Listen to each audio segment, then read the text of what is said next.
Y'all know what it is. Jay Williams, Let's Live Life, and we're back.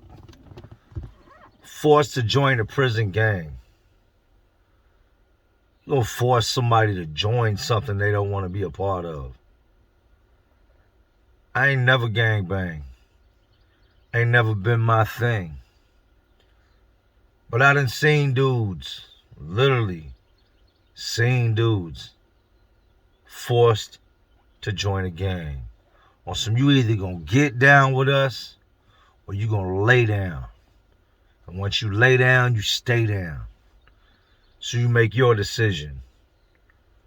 I know a lot of y'all watch TV. This the stuff they don't show y'all. This ain't 60 Days In. This is Jay Williams, Let's Live Life. This is the reality of it. Y'all know I done seen it. Y'all know I done lived through it.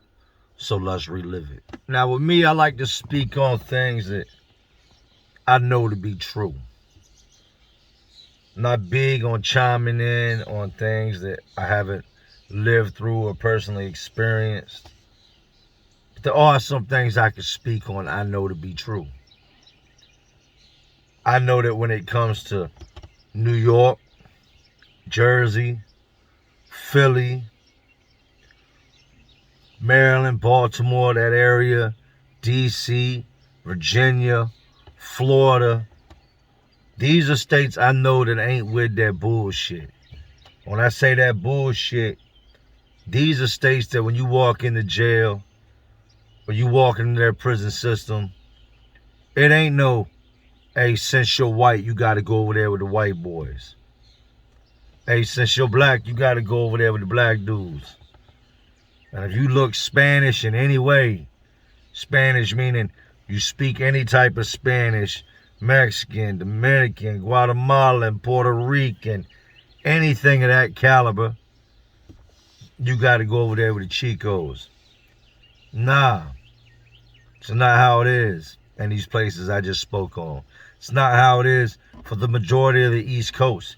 And I can say that because every place that I named, I know dudes that have done time there. I know dudes that are currently doing time in those states. And that's not how we're rocking. Y'all watch these TV shows where they tell you, or you see them, all the white guys flock together.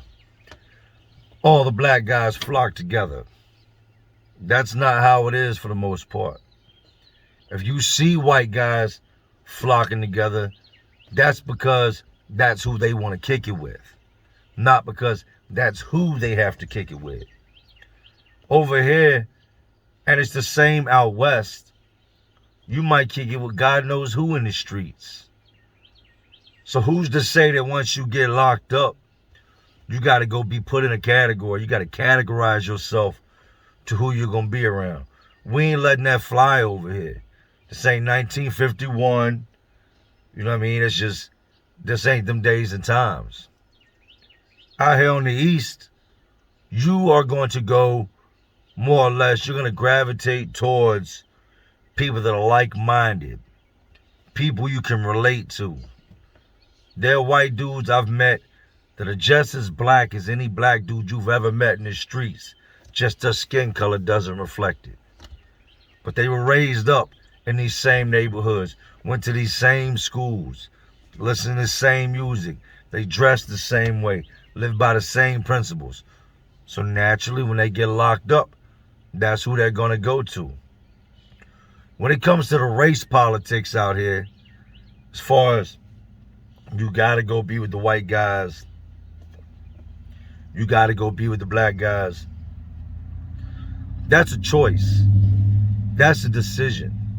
If you decide that, hey, I want to be Aryan Brotherhood, that's a choice you make.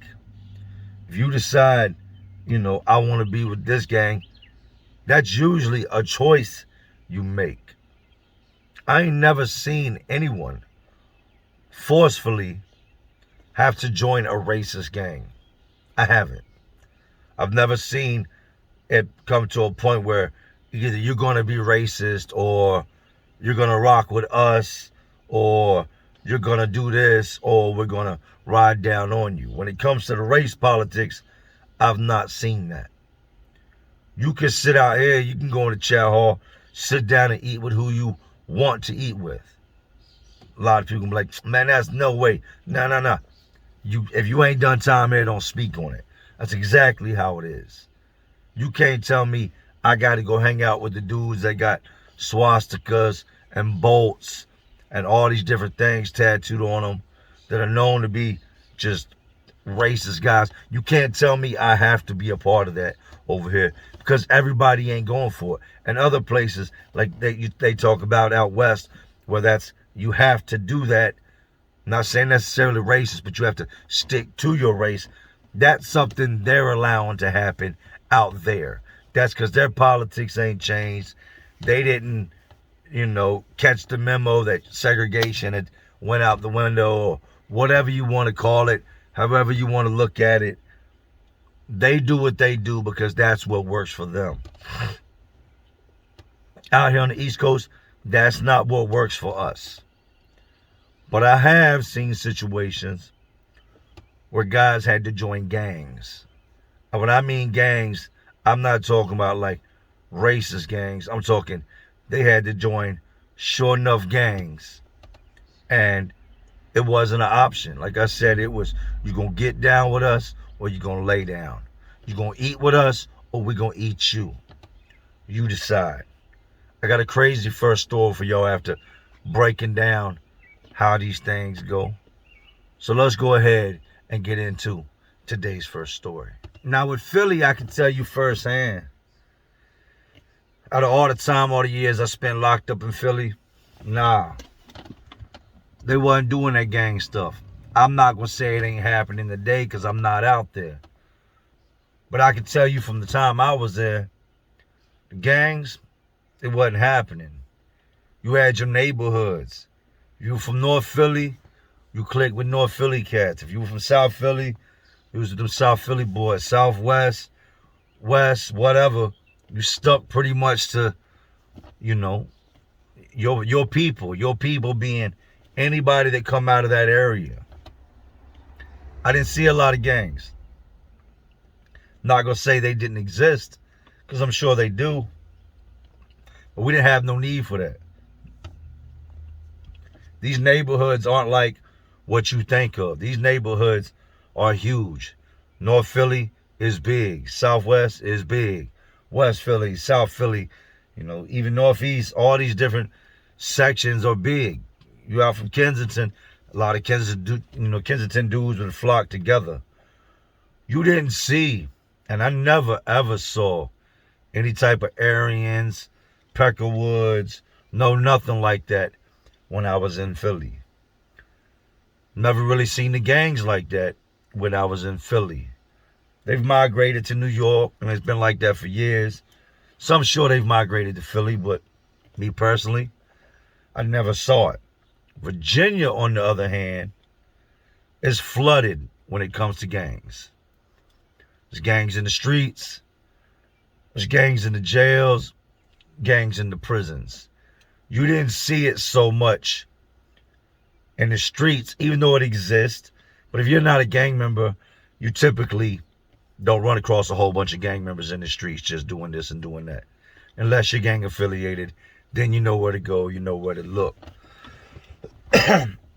When I left the jail, the gangs were jumping, and it's only got worse since then. And I know this in talking to my brother, talking to my other brother, talking to friends of mine that I've hired that have come out the jails with the gang situation. Hadn't much changed except the numbers that got larger. Now, when I was in the jail was predominantly Crip or Blood. Straight like that. You was Crip or you was Blood, and it was going down. I never had no big beefs with either of the sets. I had little squabbles and fights here and there, disagreements. But just based on the fact that I would stand up for myself and I would fight, that's usually what it was. It was way different when I got to prison. We have a dude come into jail, and this is a young dude now. Mind you, looks like he might have just came out of high school, maybe 19. If he was 20 years old, he didn't look it. But this dude's riding with some of his homeboys. They're out robbing people. He's there. He knows what's going on.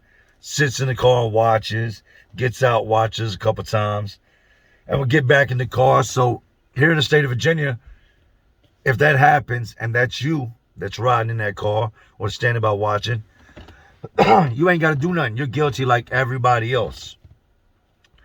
They end up getting pulled with the guns in the car, several different wallets, people's IDs, the money, credit cards, things that came out of people's wallets. Everybody's going to jail. Do not pass go. Do not collect $500. Do not get out of jail free. Everybody in that car is going to jail because y'all all knew what was going on. If I go in and rob a bank, you cannot wait in the car for me. You better get out the car and leave. Because if you wait in that car, you're an accomplice.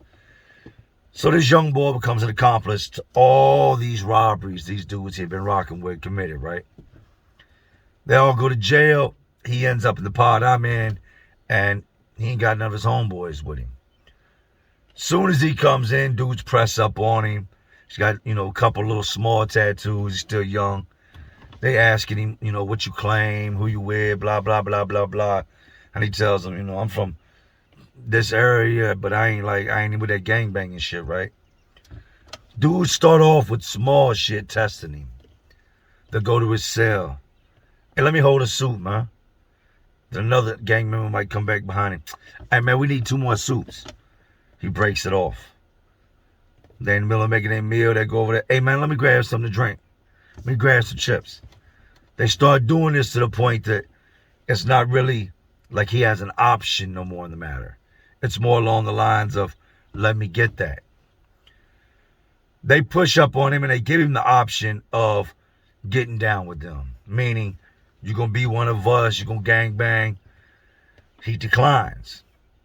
I'd say within the next month, it went from, like I said, them asking him for stuff, from them just taking it. You ain't really got no friends in here. These dudes are deep. What are you going to say? No? Yes, that's what you should say. What are you going to do? Fight him? Yes, that's what he should have done. But more or less, he just step back and let them take it. Now, these are black dudes doing this to a black dude. So there's no misconception. There comes a time where I end up, going to the hole. I went to the hole so many times in the jail. It's just stupid. Stupid shit will send you every time. When I come out the hole, this dude is they're no longer taking his stuff. They're no longer going in his cell. One of the first things I remember seeing when I came back from the hole was I come in that evening and he's sitting at the table with all the gang members and they're making making moves, making food together, crushing all the soups up, making their big meal for the night. But now instead of them going to his cell and taking it, he's sitting there with them eating. So they put me in a cell with a dude that I knew in the pod, and I said, yo, what's up with the homeboy, man? So what do you mean? I was like, when I left, man, they was just taking his shit. Now he's they more or less, breaking bread with him. What's that about? He's like, breaking bread. He's like, nah, he's gang. He's with them now. I said, what? He was like, yeah, they jumped him in. So now he's gang affiliated. I said, damn, I didn't see dude becoming a gang member. I really didn't. So my homeboy told me, he said, nah, he didn't really have an option in the matter. He didn't choose to be a gang member. They pretty much came to him and told him, either you're with us or you're against us. You can either be blood or you can be bloody. What do you want to do, man? Because the way we're going to do things from here on out is, like I said, you're going to get down with us or you're going to lay down. Lay down means we can come in and take what we want and ain't nothing you can do about it because we got so many of us that will beat the shit out you in here. We'll hurt you real bad. Dude decided the only way to keep his food, keep the other gangs from taking stuff from him, and keep these dudes from doing this any longer was to become a gang member. This is a dude that stayed out of trouble, seemed to have a good head on his shoulders, other than the fact that he decided to ride around with a bunch of gang members all day. I mean, a bunch of knuckleheads on the streets all day, and then click up with gang members in the jail. But yeah, just like that, he went from being an everyday average dude to a gang member. I did hear he got shipped off to prison on the robbery charges, which means now, once you get to the prison, you can't just do your bid. You're going to get checked as soon as you get in there. And the fact that you're a gang member is going to follow you everywhere you go. A lot of you guys think you're going to go to jail, you're going to join a gang, and it's just a jail gang or prison gang, and it ends there. No, it doesn't. No, it doesn't. If you think you're going to get out, come back out in society and just pick up being a father or pick up being this and being that, you're still going to have to answer to this gang. You're still going to have to go to these meetings. You're still going to, if they call you, you're going to have to, in that moment there, decide what you're going to do. And you really don't have a choice in the matter, because you're going to do what they asked you to do, or you're going to become the victim that they were trying to get you to go at in the first place. All I can say is, when it comes to stuff like this, use your brain. And if you got to fight every day, that's going to get you a lot further in life and in the system than just bowing down and becoming something you never wanted to be to begin with. Man, let me tell you about DC. And I'm not talking about Washington, D.C., or nothing like that. I'm talking about a dude by the name of DC. We called him DC because that was his initials. DC's out of Hopewell, Virginia. DC robbed a bunch of 7-Elevens out there with a pellet gun. And here, it don't matter if it was a pellet gun. It don't matter if you put your hand underneath your shirt and made it look like you had a gun. If you rob somebody and you have them under the impression that you have a firearm, that's armed robbery. DC was not smart, to say the least, man. They did not know who had committed these robberies. They didn't know where to look, where to start looking.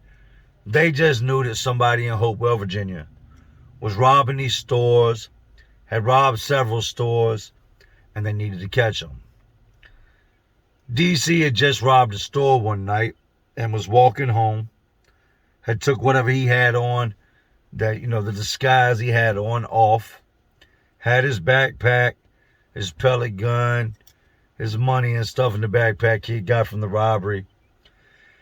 And he's cutting through this alleyway behind these houses, and a cop happens to drive by. He sees the cop, and DC takes off running. The cops weren't looking for DC. They didn't know who they were looking for, and probably never would have circled back to mess with DC. But when they see DC take off running, cops like, oh, we got a runner. Why is he running? Cop whips back around, just down the alleyway behind DC. They watch DC run up in a house. He's trapped. He's pinned down. Mousetrap status, right? Can't get out. He goes ahead and comes out. They get him out and they ask him why he was running. I'm not sure if he told him. He never got to that part of the story with me. He just told me that's what led him to getting caught. They wanted the backpack. They went in, got the backpack. They searched. They figured out why DC was running. DC was the one that had been robbing these stores. I met DC in prison. When he came in, he was a young dude, man. 20, 21 years old. Had got 30-some years for these robberies. And he took it for a joke.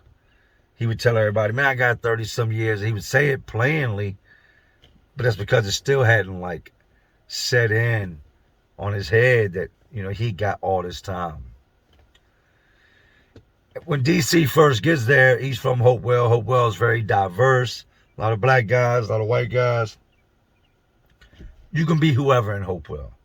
You can be anything from, you know, a junkie to a gang member to, a street dude. That was DC. DC came from an area where there wasn't a whole lot of money. I guess you could say DC was poor. His family was poor. So he got in his head, hey, I'm tired of being broke. I'm going to rob these stores.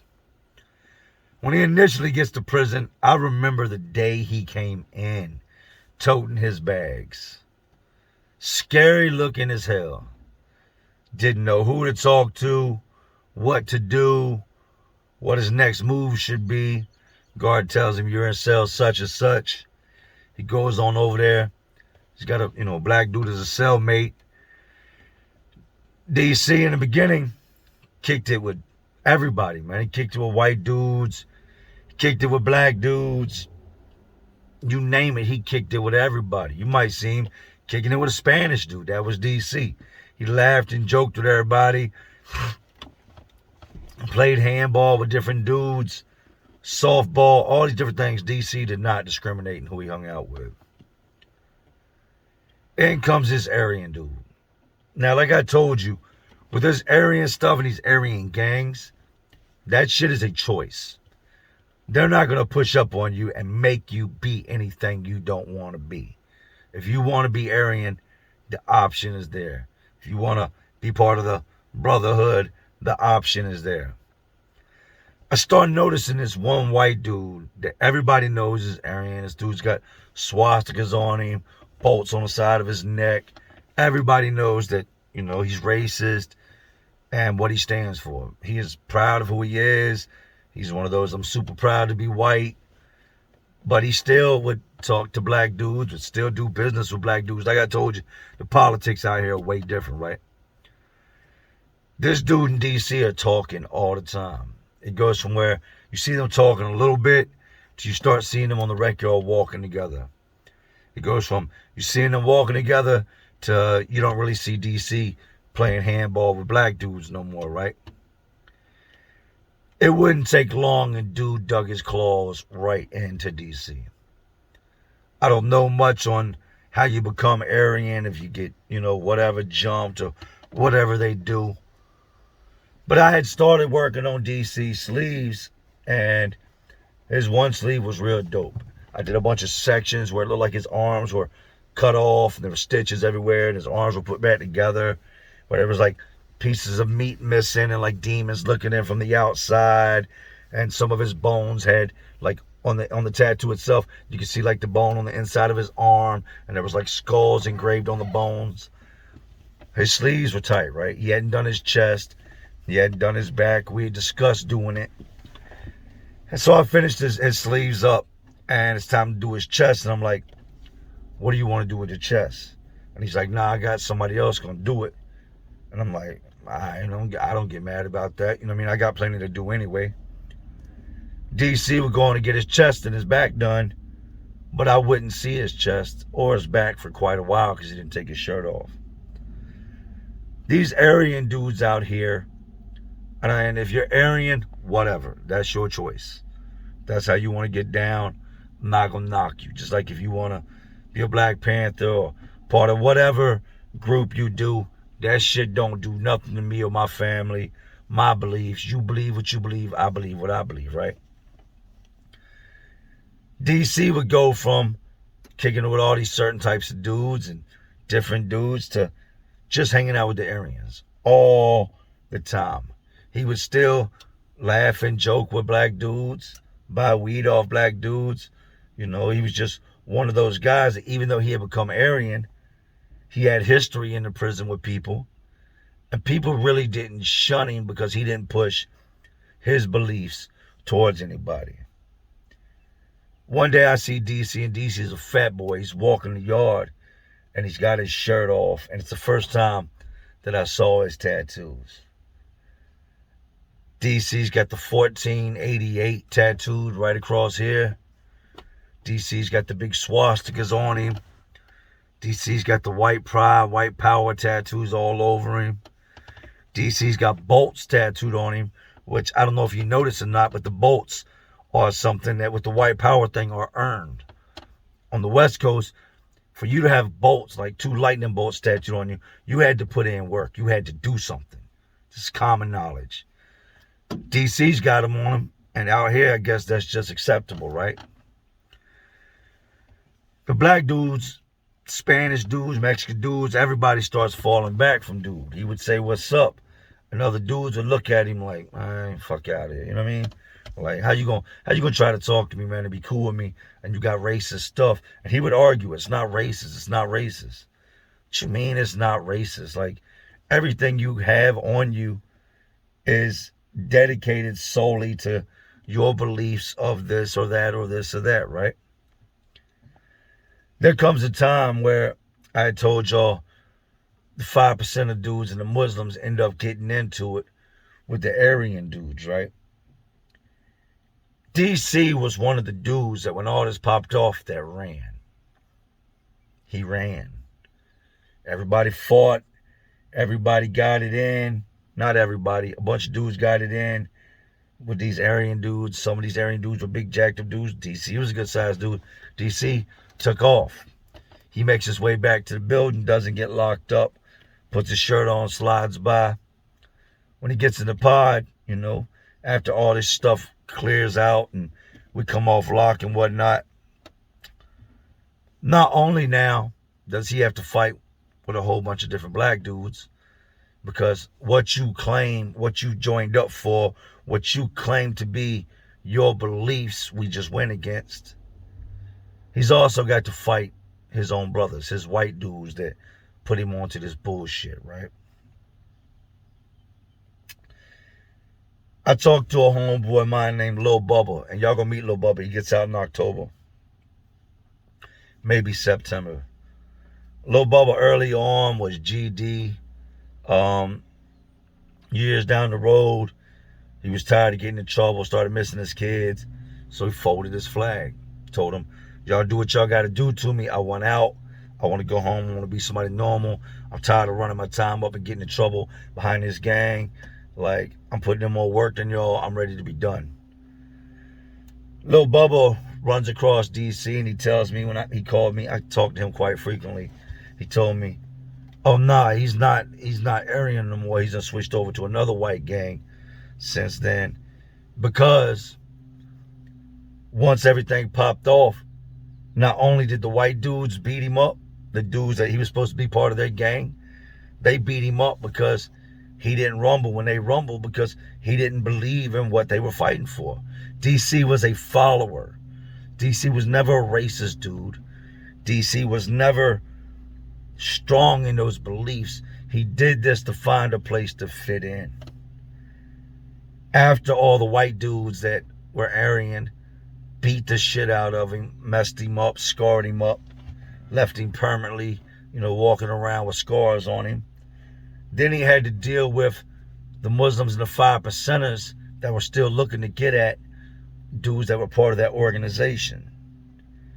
He ended up stepping away from it. Homeboy Lil Bubba told me, oh, he covered all those tattoos up.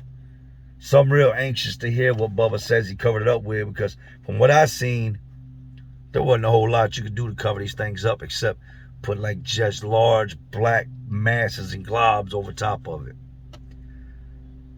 Anybody that knows Jay will tell you this. In the streets, I kick it with good people. Before prison, I kicked it with street dudes, no matter what color you were. While in prison, I kicked it with whoever.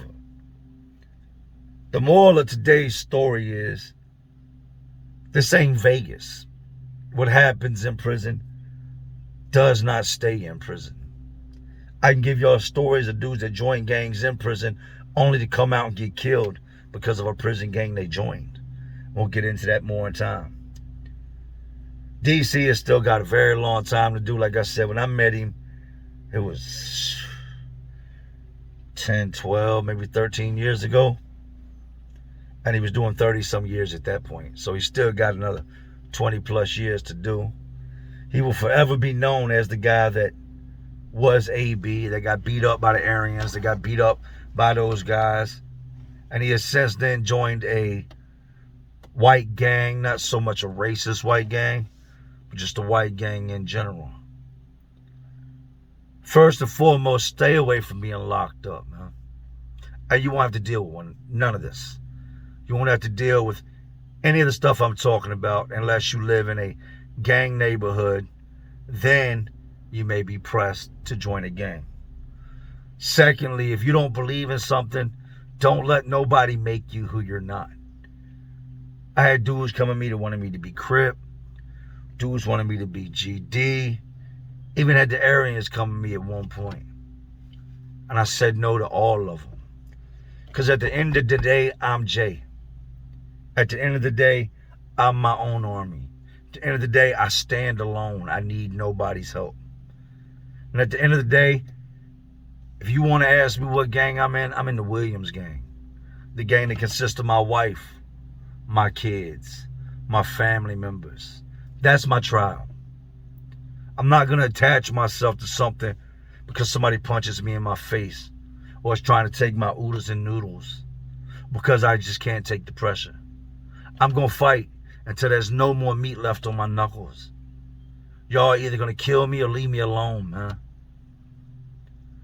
I've told y'all, that's why I tell you when I say these are just crazy worlds inside of this already crazy world we live in. You don't know what it is to be pressed by dudes. I'd have dudes come up on you for something as simple as a pack of chicken oodles and noodles that you got in your cabinet right now that you don't realize. I mean, it's almost the equivalent to somebody opening your front door, walking in and being like, give up all your soups, man, and running up in your cabinet and taking your soups. Going to your refrigerator and taking your food. And if you don't, you got to fight them all. Well, if the people come to your front door right now trying to take anything out your house, what are you going to do? You going to let them just rob your house and then go tell the police? Or are you going to fight for what's yours? There's one way to avoid this. Use your brain. Stay out of lockup. Don't fall for the okie doke. Don't become something that's not you. Be yourself. If you like, if you're a dude that came from the city and kicking it with black dudes is what you did on the streets, do that shit. Don't let the next man tell you what to do. I understand in some states it don't work like that, but I'm not talking about those states. I'm talking about this one. And if you're not built for that, not ready for that, you better keep your ass at home. You better stick to eating Lucky Charms and Pops and Kicks and, all these other cereals you got in your cabinet. Because once you end up in that place, it's predator or prey. There is no in between. This is just part one. Stay on the lookout for part two. Things are going to get real greasy. I'm going to give y'all some of them stories of them boys that joined them gangs while they were in prison, came home and lost their life behind something that started in prison that rolled out into the streets. But anyway, these jails, prisons, detention centers, these facilities, they're all just crazier worlds inside of this already crazy world we live in. And as always, y'all know what I'm doing. I'm just trying to keep y'all entertained. Are you not entertained? And like always, this is Jay Williams. Let's live life. To all my real ones, and there are some real ones watching, because y'all still watching me. Y'all know how we do. Salute.